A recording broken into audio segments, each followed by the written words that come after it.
Então, como nós não tivemos estudo no domingo passado, eu vou fazer um resumo aqui para ficar mais fácil o nosso estudo de domingo que vem, não ficar tão acumulado os conteúdos.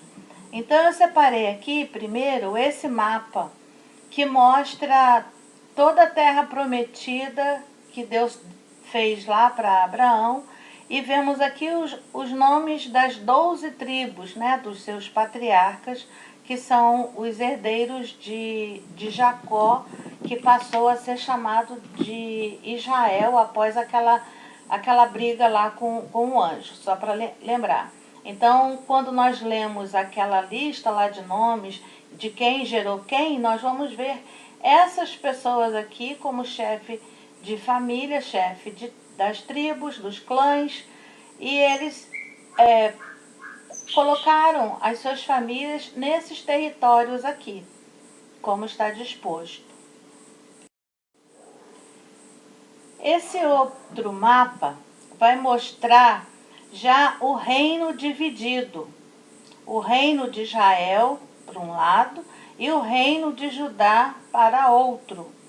No início lá do reinado de Davi, ele pega somente esse reino aqui que está em amarelo, o reino de Judá. 7 anos depois que ele consegue reunir os dois lados, o reino de Judá e o reino de Israel, como uma nação só, como era lá no início, antes deles não concordarem com algumas coisas, né? E essa partezinha aqui que tem uma estrelinha, aqui essa parte onde está escrito Jerusalém, é o local que não pertencia de primeira instância do povo de Israel. Foi dentro do reinado de Davi que ele conquistou, com estratégias de guerra, de conquista, essa terra aqui, que era um território neutro, para se tornar a capital. Então, ninguém ia ficar brigando. Ah, a capital está no reino de Israel. Ah, não, a capital está no reino de Judá. Então, ele pegou essa parte aqui, que era um povo inimigo que estava debochando dele, chamando ele para briga, e ele conseguiu, com a bênção de Deus, conquistar e colocar ali como a terra, a capital do reino todo de Israel. Aqui eu achei esse cronograma bem interessante para a gente entender bem como que foi essa divisão de reinos. Então nós vemos aqui os reis de Israel, Reino Unido de Israel. Então começou 40 anos o reino de Saul até a sua morte. Quando ele morre, aqueles que eram adeptos a Saul colocaram Isbosete como o rei do reino de Israel. Então, durante 7 anos, foi aquela briga, aquele embate, porque o pessoal que estava com o reino de Judá já tinha aceitado que Davi era o rei, porque Saul havia perdido o seu reinado e os seus descendentes não tinham aprovação de Deus para continuar o reinado sobre Israel. Então ficou 7 anos até que pessoas traíram Isbosete e o mataram enquanto ele dormia. E então o reino de Israel aceitou o reinado de Davi. Então voltou a ser um reino unido. Ele ficou somente 7 anos dividido nessa parte aqui. E ele foi liderado por Davi, também 40 anos, e depois mais 40 anos do reinado de Salomão, para depois vir a divisão novamente. Mas o interessante aqui nós vemos na cronologia o rei Saul, Isbosete dividindo o reinado com Davi em grupos diferentes, e Davi trazendo a unificação dos dois reinos, voltando a ser um reino unido novamente. Eu trouxe os mapas e aquele cronograma para entendermos melhor que era um momento de transição, um momento diferente do que o povo de Israel vinha sendo orientados primeiro por juízes, e eles estavam querendo muito um rei, e veio um rei e que não agradou ao Senhor, e depois vem um rei que, mesmo errando muito, ele sempre se coloca aos pés de Deus, procurando obedecer à orientação de Deus sobre aquilo que ele tinha que fazer com o seu povo. Ele sabia que o povo não era dele próprio. Davi sabia que ele não era nada se Deus não estivesse acima dele e acima de todo o povo.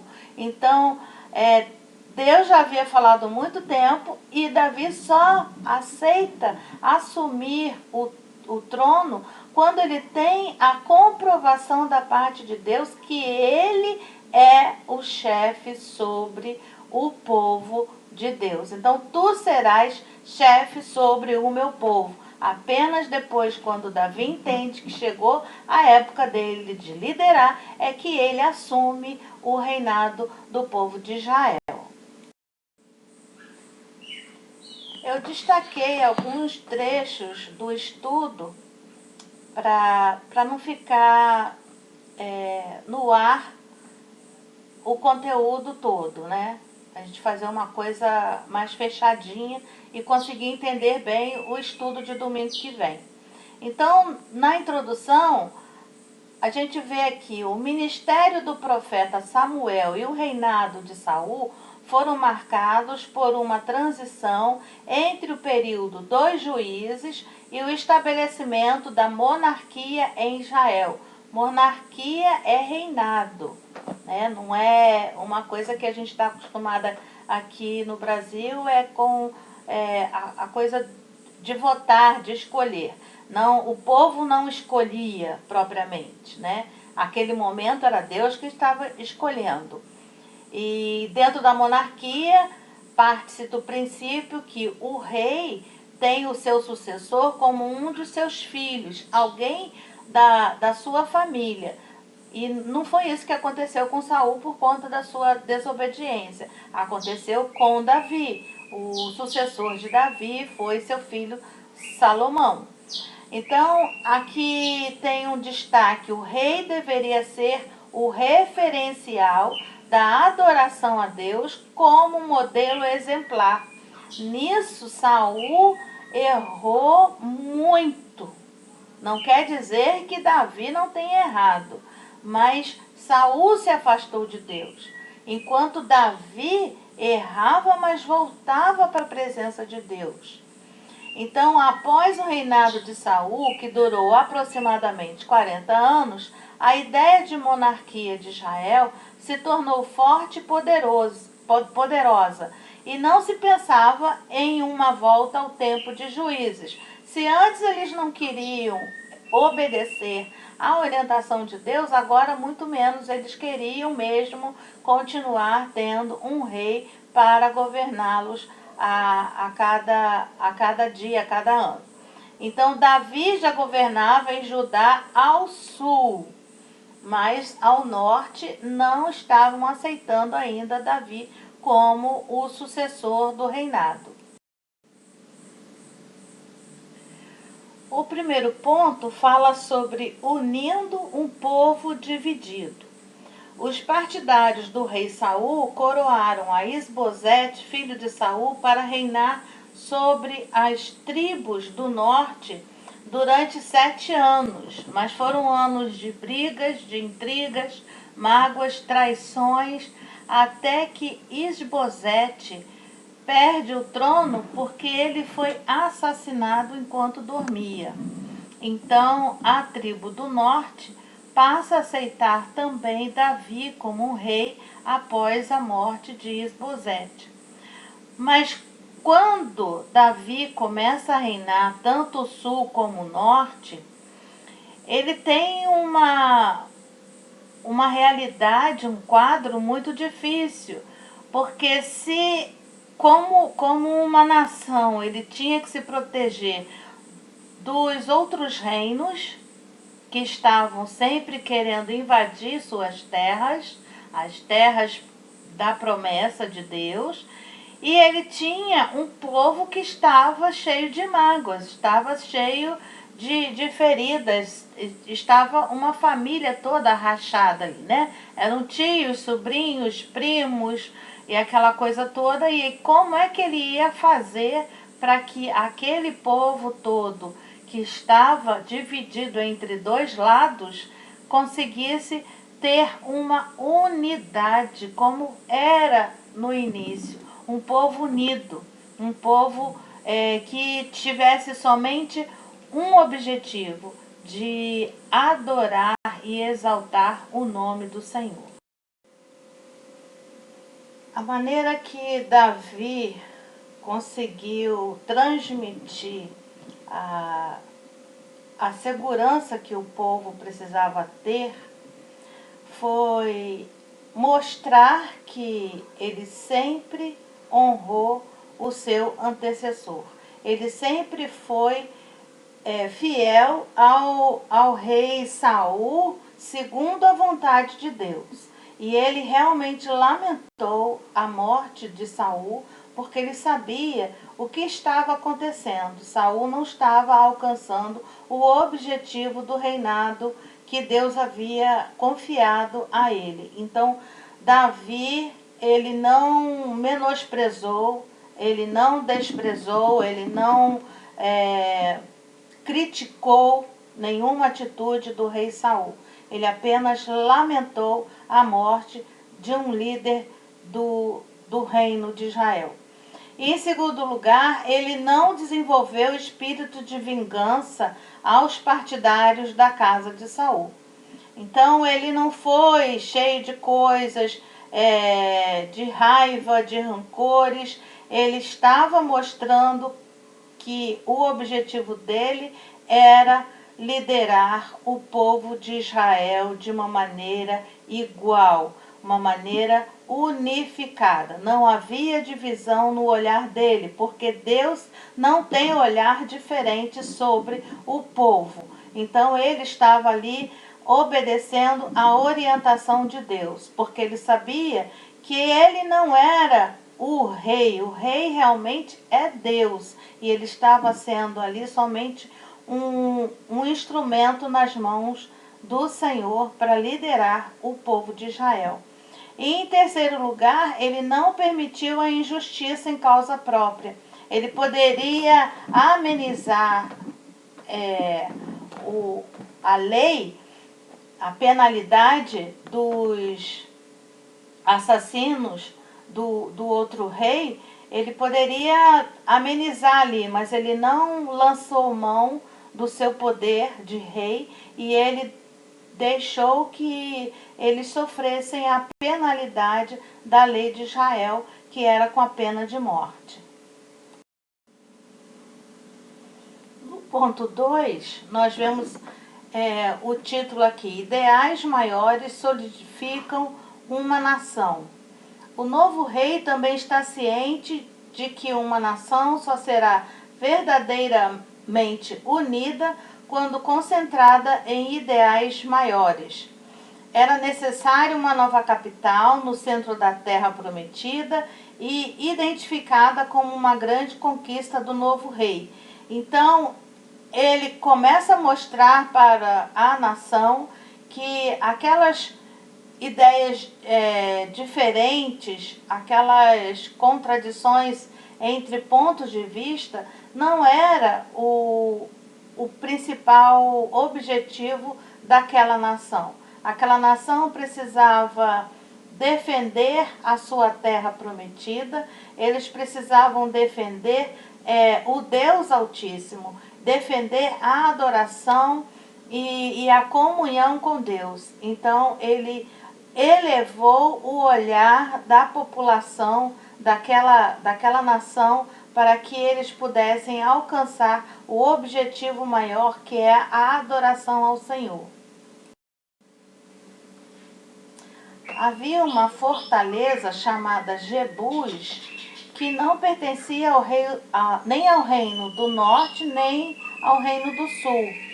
E esses jebuseus desafiaram Davi e falaram para Davi que era impossível ele conquistar aquela cidade. E Davi viu ali o lugar próprio de ser a nova capital de Jerusalém. Então, ele, com a orientação de Deus, a sabedoria que Deus deu a ele, ele foi, conquistou Jebus e transformou o nome, mudou o nome de Jebus para Jerusalém. Então, a capital não estaria nem no Reino do Norte, nem no Reino do Sul, para eles não ficarem brigando. A capital está no Reino do Norte. Não, a capital está no Reino do Sul. A parte de Jebus não fazia parte da terra prometida. Era um pequeno espaço de terra que estava entre as duas partes de Israel. Então, Jerusalém foi conquistada pela liderança do rei Davi, e ali foi construído o palácio de Davi, e posteriormente foi construído também o templo para adoração ao Senhor. É interessante esse destaque aqui que o autor nos coloca, é que não poderemos ser vencedores se focarmos apenas nas coisas que nos entristeceram e nos dividiram no passado. Deus tem algo novo a cada dia para nos desafiar em nossa jornada de fé.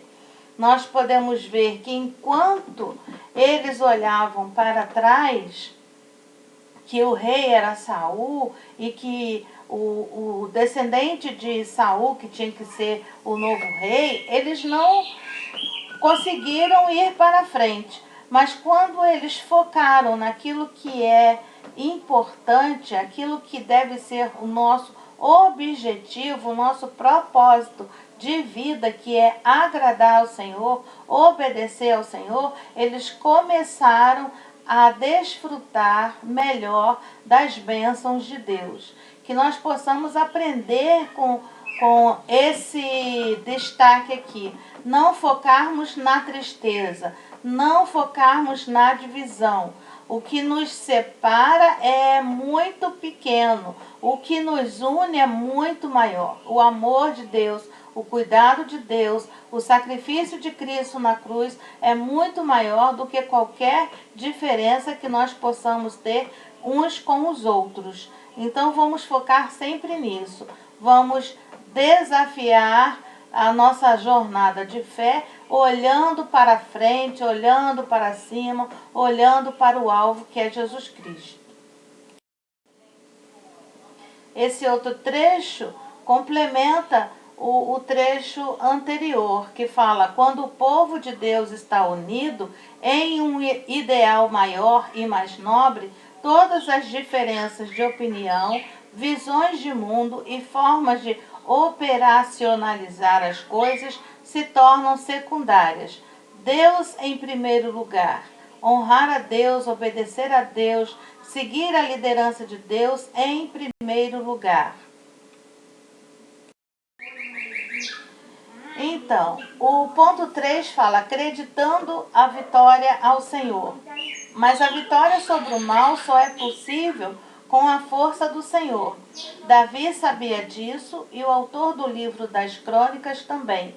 1 Crônicas, no capítulo 11, versículo 9, assim expressa: e ia Davi cada vez mais aumentando e crescendo, porque o Senhor dos exércitos era com ele.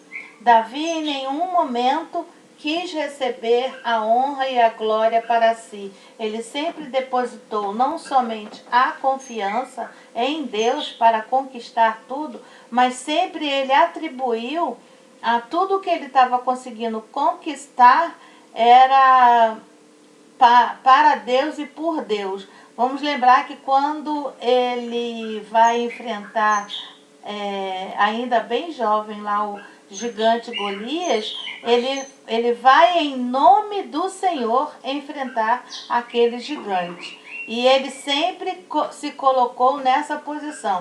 Ele sempre foi em nome do Senhor Jesus. Em nome do Senhor de Israel, aliás. Em nome do Deus Altíssimo. Tudo que ele fazia era para louvar e glorificar ao nome do Senhor. Nada ele recebia como crédito e força dele. Somente todo o crédito da vitória era para Deus.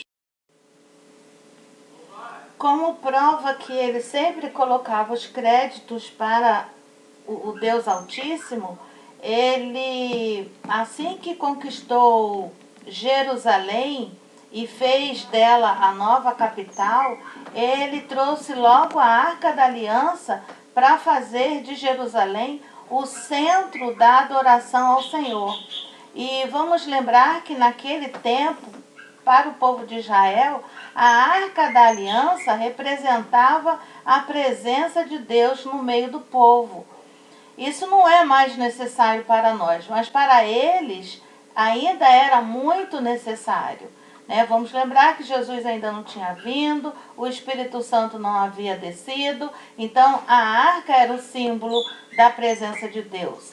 Nós não precisamos de uma caixa de madeira colocando algumas coisas ali dentro para lembrar do poder do Senhor.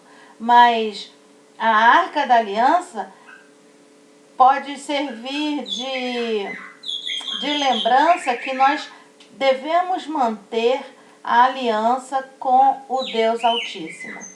Nós devemos manter a aliança de ter sempre a presença de Deus na nossa vida, no nosso meio, não só na nossa igreja, mas na nossa família, com os nossos amigos, no trabalho.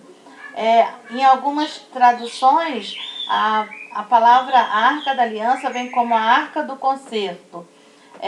Não propriamente o conserto de reparar alguma coisa, mas a aliança, o conserto, é um compromisso.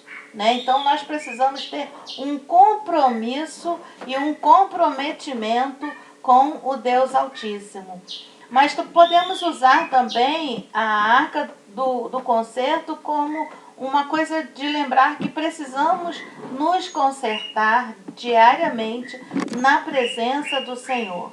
Nós precisamos ter esse compromisso de permitir que o Espírito Santo de Deus nos mostre onde nós precisamos nos consertar com a orientação dele. E indo para o final desse estudo, tem aqui essa parte da conclusão bem interessante, que esta é uma importante lição para o povo de Deus ainda nos dias de hoje. Nada nos une de forma mais contundente do que o nosso coração posto em Deus e em sua obra. As circunstâncias podem nos desunir, nos desanimar e até nos fazer desistir. Mas se o nosso coração voltar para o Senhor e para a sua obra, toda desunião se desfaz e começaremos a perceber que temos um forte laço que une a todos nós, o amor a Deus e a sua obra. Que nós possamos, mesmo discordando de algumas coisas, uns com os outros, possamos nos manter firmes, sempre constantes na busca de obedecer a Deus, de engrandecer o nome de Deus e sermos fiéis à palavra de Deus e proclamarmos o reino de Deus. O nosso primeiro lugar e deve ser sempre o engrandecimento do reino do Senhor. Não o engrandecimento da nossa vontade, mas o engrandecimento da vontade de Deus nas nossas vidas. Finalmente, para pensar e agir. Primeira pergunta é: como podemos lidar com as mágoas e ressentimentos entre o povo de Deus?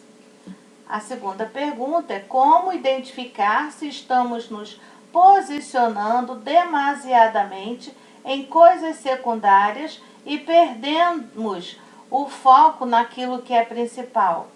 E em terceiro, um reino dividido não subsiste, disse Jesus em Marcos capítulo 3, versículo 24. Quais as estratégias que podemos acolher para que nossa família, trabalho ou até mesmo a igreja não sofra com as desuniões? Então, como é que a gente vai lidar com as mágoas e ressentimentos entre o povo de Deus? Entre qualquer pessoa. Deus nos manda perdoar. Perdoar quem nos ofende. Faz parte lá da oração do Pai Nosso que Jesus nos ensinou. Perdoar para que nós possamos ser perdoados. Então, nós não temos que ter lugar no coração e na mente para mágoas e ressentimento. Precisamos buscar obedecer à palavra de Deus, que nós temos que perdoar uns aos outros. Como identificar se estamos nos posicionando demasiadamente em coisas secundárias? Precisamos ver se o que estamos fazendo tem o propósito de enaltecer o nome do Senhor. Se o que estamos fazendo é da direção, é no governo de Deus, ou se é no governo do meu entendimento. Eu faço porque Deus está mandando eu fazer, ou eu faço porque eu gosto de fazer dessa forma, dessa maneira. Eu acho que é assim. Ou eu estou fazendo porque a Bíblia diz que é assim. Eu não devo, vamos lembrar na outra aula que nós falamos, eu não devo viver no que eu acho, eu devo viver no que eu leio na palavra. Então eu vou conseguir entender que eu estou no caminho certo, porque eu estou fazendo aquilo que a Bíblia está me orientando a fazer. E que meu principal foco é obedecer o que a palavra diz, e não o que eu estou achando ou o que alguém disse que era para fazer. E lembrar que se eu não estiver unida com Cristo e não tiver um grupo coeso, unido, nós teremos muitas dificuldades para combater o inimigo das nossas almas, que é o nosso real inimigo. As pessoas que pensam diferente de mim ou de você não são as nossas inimigas, mas sim o inimigo que usa as ideias contrárias para nos enfraquecer, nos afastando um dos outros. Que nós possamos pensar, agir da maneira que o Rei dos Reis quer nos governar, e não o que nós queremos fazer. Que eu ceda o trono da minha vida diariamente para Deus estar reinando e não o meu próprio eu.